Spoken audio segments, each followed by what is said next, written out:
Hello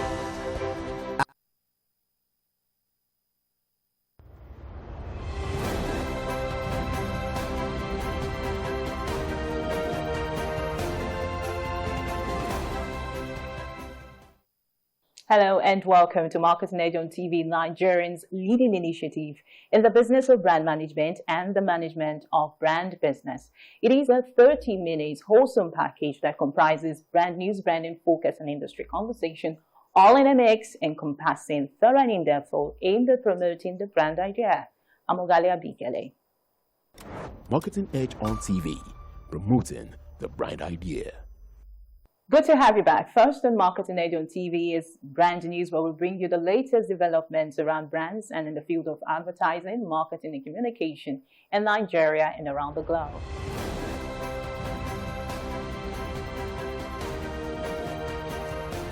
Now on brand news.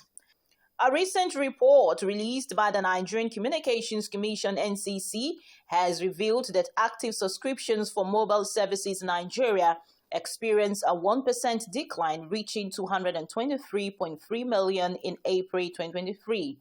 This decline follows a continuous downward trend, with the mobile operators losing approximately 2.5 million subscriptions in the month of April alone, with a 0.4% decrease in subscriptions the previous month. With the drop in active connected lines across the networks of MTN, Glo, Airtel, and 9Mobile, Nigeria's teledensity also experienced a decline, falling from 118.48% in March to 117.17% in April.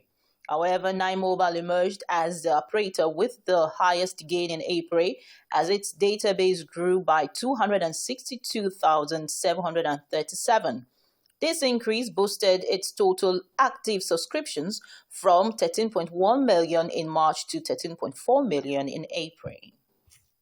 Pet bottle market has been projected to reach $133 million by 2030, growing at a compound annual growth rate of 4.20%, up from $95,400 million recorded in 2022. According to Data Bridge Market, a research platform, this came as a result of some key factors compelling global rise in demand for PET containers, particularly from the food and beverage industry, and the increase in demand for frozen and processed foods. While commending the gradual transformation of PET bottles into a multi-purpose production tool for various brands, especially in the fast-moving consumer goods, beauty, personal care, pharmaceuticals such as medicine and other products, Data Breach believes PET has prospects for further growth globally. Coca-Cola, the world's largest soft drink manufacturer, has teamed up with League of Legends, a popular esports game, to create a new flavor specifically for gamers. The new drink, named League of Legends Collector's Park, will feature a unique blend of flavors designed to enhance the gaming experience. The collaboration between Coca-Cola and the League of Legends comes as the gaming industry continues to experience tremendous growth, with more and more people turning to online gaming as a form of entertainment. The new flavor is set to capitalize on this trend by catering to the needs and preferences of gamers.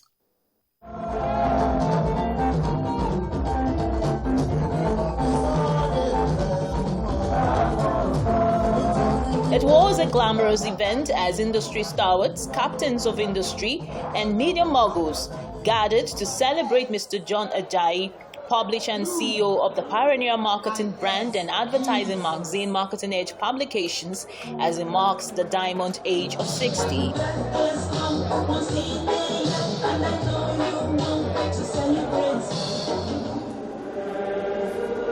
The epochal event, which started with a Thanksgiving service at the Catholic Church Transfiguration Areko, Ogun State, was officiated by Most Reverend Dr. Peter Lukayode Adetoyibo, the Catholic Bishop of Abeokuta Diocese, who admonished Christians to maintain the spirit of gratitude in every circumstance.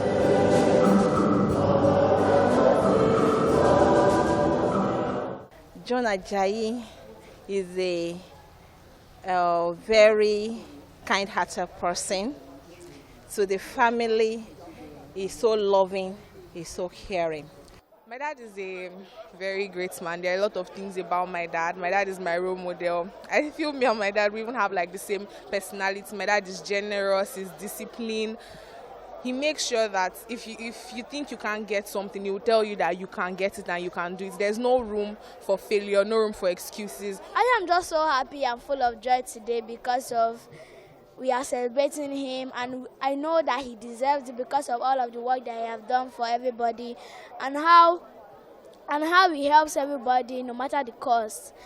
He's a great brother to me. He is my mentor. He made me. He schooled me. He put me through. He led me to where I am today. He has been so supportive in everything.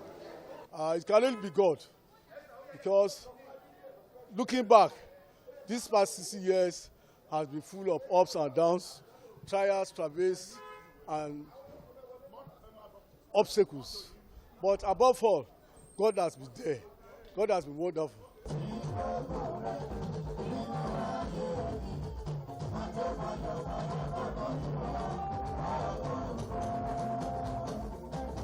The Thanksgiving service was immediately followed by a reception which was well attended by very eminent and distinguished personalities, which include Yomi Badejo Okunsoya, Udeme Fort. All the reputable attendees include Steve Babaeko, Wasiu Abiola, amongst other dignitaries. Very lively set of people. Don't dull moments with them.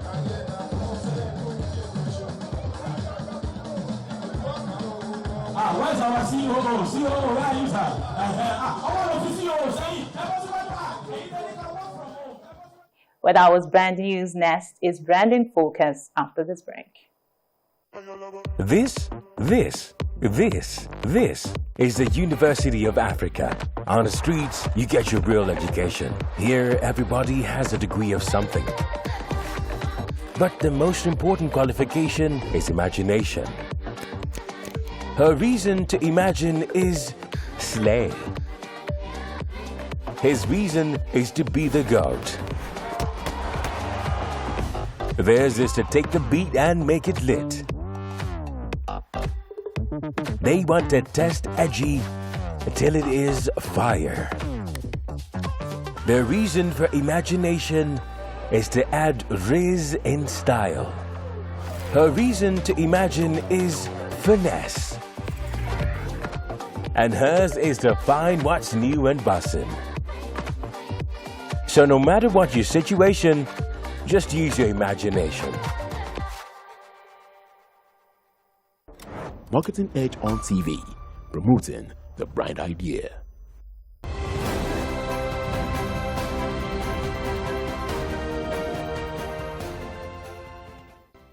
Small and medium enterprises, SMEs, are considered the backbone of economic growth in all countries and are strategic as well as essential for accelerating global growth and development. According to the Small and Medium Enterprise Development Agency of Nigeria, SMEDAN, a large percentage of registered companies in Nigeria are constituted by small-scale businesses, and many have been in existence for a long time. SMEs constitute about 90% of businesses in Nigeria, creating more than 70% of employment, which contributes 10% to the country's GDP. Even though SMEs play such an important role, there is also a high failure rate. It is estimated that close to 75% of SMEs fail within their first 2 years of existence, particularly in developing markets. This high failure rate could also be a contributing factor to determining which marketing communication media should be prioritized by SMEs. Marketing communication efforts within SMEs are largely influenced by the environment in which the businesses operates, the skills and resources of the business, and the characteristics of the owner. Access to market remains one of the single business challenges that SMEs face in the country, and the need to use PR help small businesses find and grow their client base cannot be overstated. No client wants to do business with a small business owner who has no track record or has never delivered for an actual client. For most small businesses that can point to fancy marketing campaigns, billboards, or a vast array of clients' marketing communication is therefore seen as a vital activity for the survival and success of SMEs.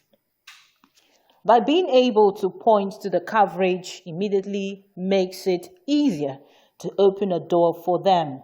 As the clients achieve small incremental wins, the agency should start building out case studies that are their own form of PR and share these with other industry partners as well. Momentum has to be maintained because it is one of the most powerful forces in the world, but many small businesses simply can't get the flywheel turning. One step forward and then they fail to capitalize on this. The link between PR coverage and access to the market must be clear. Today, however, the communication landscape has evolved due to the technological advancement. As a result, there are many more communication tools that can be used by SMEs to conduct marketing communication activities of the business. Well, that was Branding Focus. Next is Industry Conversation, where we have interactions with distinguished personalities in the business of brand management. This week, we will be continuing on the conversation we started last week with the Director General of the Advertising Regulatory Council of Nigeria, ARCON, Dr. OLALEKAN FADOLAPO, after this break. Keep up with innovative, revealing, and groundbreaking happenings in the world of brands and brand builders in Nigeria and across the globe. Mingle with people and brands that make the cut and the personalities that keep reinventing the trends and traditions in the marketing world. All are exciting one-stop shop for marketing vibes. Marketing Edge on TV. You are always right on time with the right people and movers and shakers of the world of marketing as they share their views and ideas on the business and challenges of advertising, corporate affairs, media strategy, and the unfolding exciting world of digital marketing. Join the trendsetters and key decision makers as they shape opinions and project into the future of the marketing landscape for 30 exhilarating minutes on this channel. Stay ahead, be thrilled to beat, be marketing savvy with Marketing Edge on TV. Marketing Edge on TV, promoting the brand idea.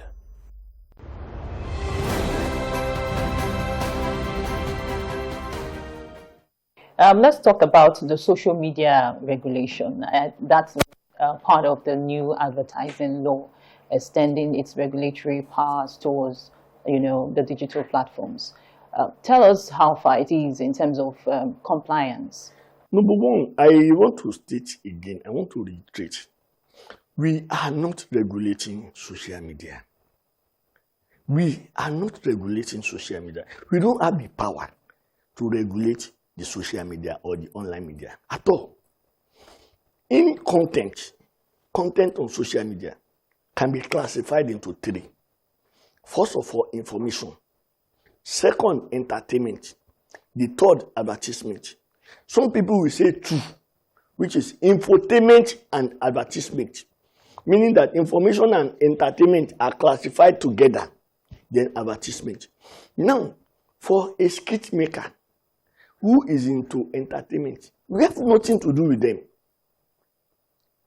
For an online news platform, we have nothing to do with them. For a blog that is into soft stories, we have nothing to do with them.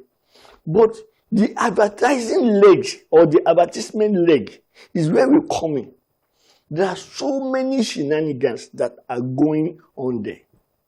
For example, recently, the NYSC wrote to us that they discovered that their uniform is being used by people to do advertisement online. Now, this may be coppers, but the uniform was not given to them in the course of their primary responsibility as a copper. That the uniform was given to them, so it is not given to them as a brand thing. Now, that infringes on the NYSC law. Same thing for the armed forces.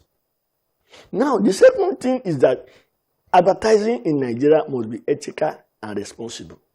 And there are some things that are legal. We don't do disparage advertising. We don't use women as test objects. So when some of these people are doing this thing, they do it with laxity and impunity, to the extent that they go to any extent. Now, if that space is not regulated, then there's a crisis. Like I said before our law was sent in, we had a resolution from the National Assembly saying that we are slacking in regulating. So the level of shenanigans going on there was high. If you are a skit maker and you are vast in your skit making, you don't have anything. But when you are bringing advertisement into your content, that is when we come in to say, please ensure that this advertisement is approved in line with the Nigerian Code of Advertising before you expose. So the people calling now to say, no, their government, they want to gag us, no, it has nothing to do with freedom of speech. This is communication, marketing communication. And when you are going into that space, you are expected to ensure you comply with the law. That's the only thing. Influencers has the opportunity based on their platform to mislead people. And we need to be sure that what they are saying is right. You don't use superlative words in advertising in Nigeria. And if that space is not regulated, I have so many complaints. In fact, so many monitored adverts on my system that I can show you. And because that space has been left unregulated, most of the things that have not been allowed to show or expose on the traditional media, they find their space there. The bank advert that we were talking about, comparing Jesus Christ with a loaf of bread, happened on the social media. And every other one's like that. So we need to ensure that this space is regulated. So I want to explain again that we are not regulating social media. We are not regulating influencers. We are not regulating bloggers. What we are regulating is advertising content on the digital media. So if you are leaving your primary purpose of entertainment and you are going into brand communication, then whatever you have done needs to be submitted, approved before exposure, in line with the Nigerian Code of Advertising. So it is evident that advertising regulation under ARCON today is very enormous.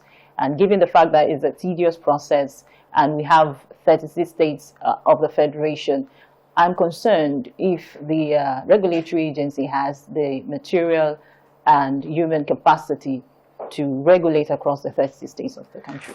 Number one, when I came in, we have approximately 14 offices nationwide. But in the last 2 years, we've opened like additional 18, 19 offices. We unbundled Lagos into 6 different zones so that we can have, because you can imagine the number of stations that are in some zones are even more than what we get in some states. So we've unbundled, we have like 34 operational offices now. By our law and scope of work, we are expected to be in all the states. We've spoken to some government of some states, and we are at the concluding level. They've offered us space. Because again, any state that we have or we operate, we also bring advertising business into that state.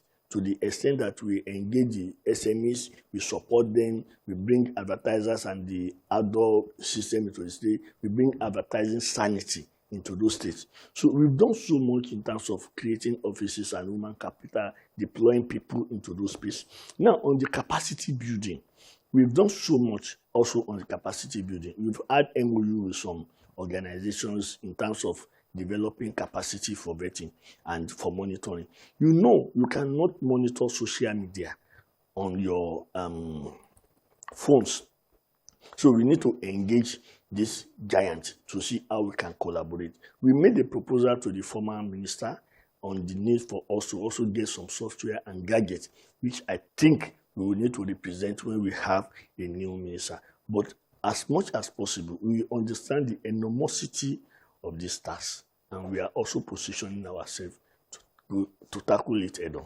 Okay, your regulatory function also involves protecting the consumers, and we've seen over time that there's been a prevalence of consumer abuse. They've been abused by advertisers, brand owners, and even by the regulatory agencies, government agencies that are supposed to protect them.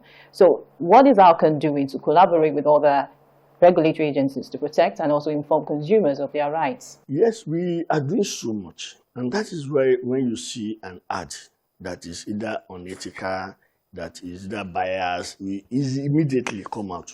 First, to denounce the advert. Secondly, to ask them to bring it down. Now, we do more in terms of monitoring and enforcement. For example, for promotions, we also ensure that just not the advertisement now. You can't send it to us to say we have 10 cars to offer. We need to go and examine those cars. And where those travels are being done, we also need to go there because there's a team. The law set up ASP, Advertising Standard Panel, and empower ASP to ensure that everything that is done is legal, truthful. So when you send those things to us, we ban some in terms of promotion to say this cannot fly, this cannot fly. And we will continue to collaborate with other. If you check the ASP, you will see that we have all other government agencies and the self-regulatory agencies on it. For example, we have the Advan there, we have AAAN, we have NIPAN, we have OAN. In terms of regulatory agencies, we have NAFDAC there, we have SCCPC, we have CBN, we have Stock Exchange. And so these bodies sit down to look at this whole industry in terms of promotion, consumer protection, and ensure that best practices, ethical practices is done. Okay.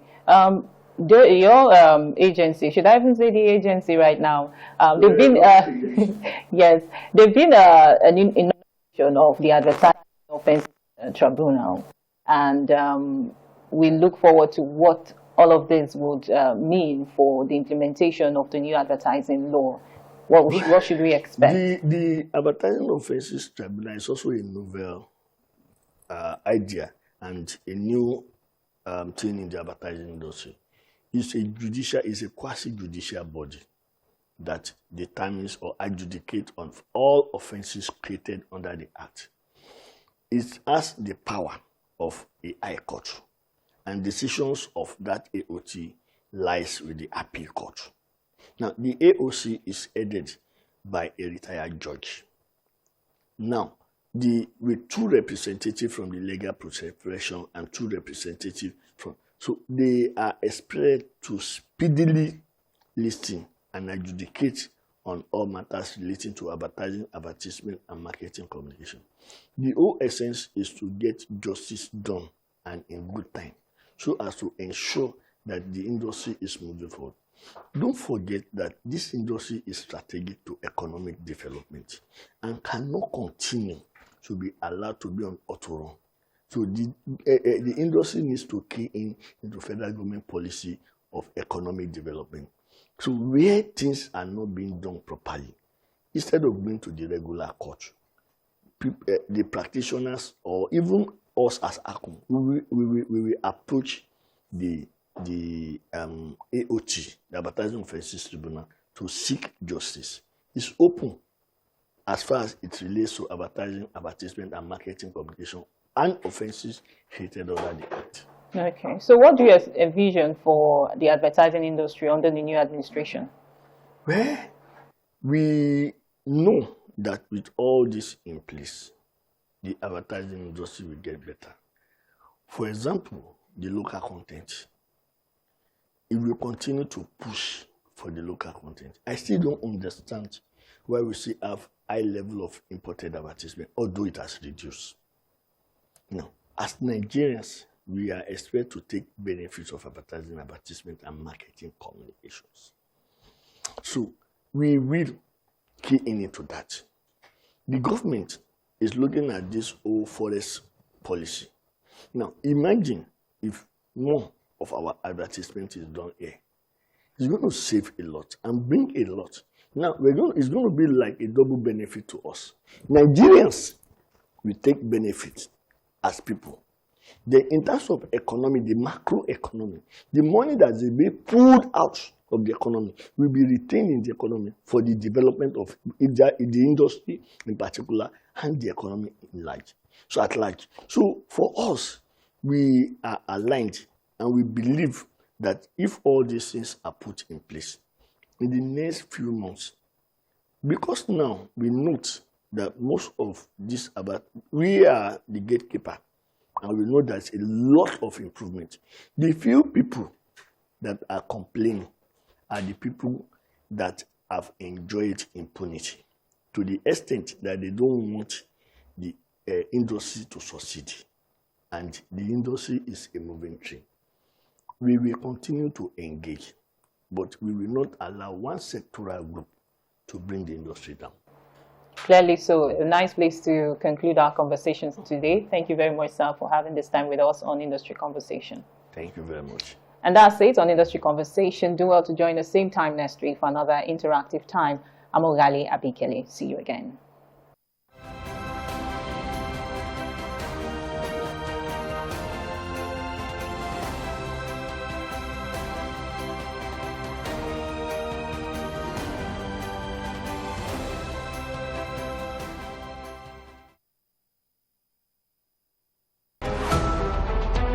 Every major news story is with many perspectives and layered with different levels of impact. Hello. What time did this happen? We will be right there.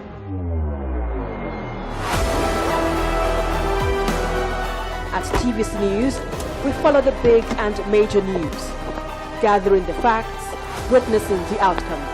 I am here live at the aftermath of the approval of the new national minimum wage. We are TV station of the year, not just for breaking news, but for being first, fair and accurate. TVC News, first with breaking news.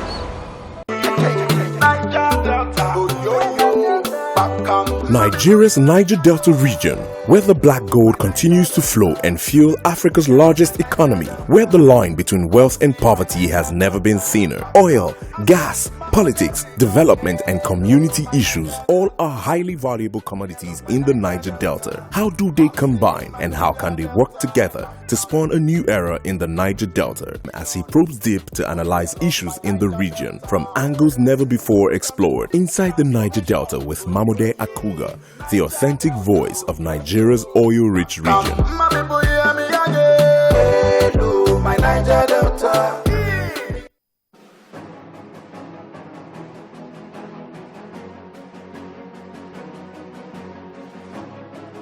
Genuine business people desirous of success in today's environment ignore the taxman only at their own peril. Under the oversight of this board, the FIRS will continue its transformation into a premier revenue collecting agency. For up-to-date and accurate information on your obligations, duties and rights under the various tax laws in Nigeria, watch Tax Matters on TVC News Thursday 6:30 p.m. to 7 p.m. Wherever you see destruction, it's because God is absent. There is no destruction in God. So who started killing from Genesis? Satan. Jesus exposed him. The thief cometh not, but for to steal, to kill, and to destroy. But I am come that you may have life and have it how much? More abundant. I prophesy as your amen is coming like thunder. Whatever is yours, receive it now.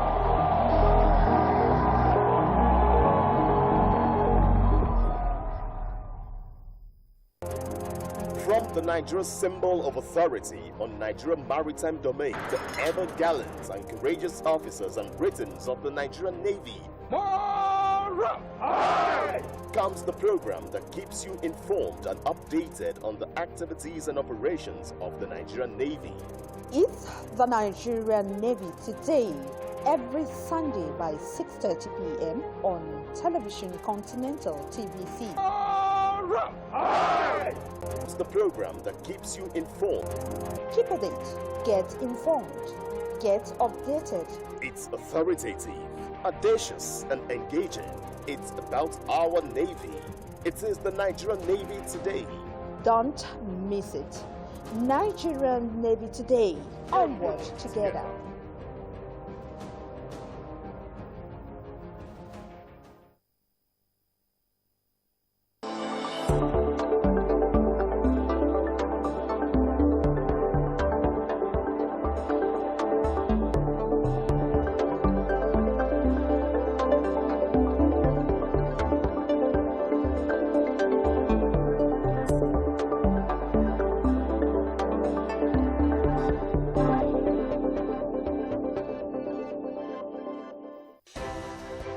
at TVC News.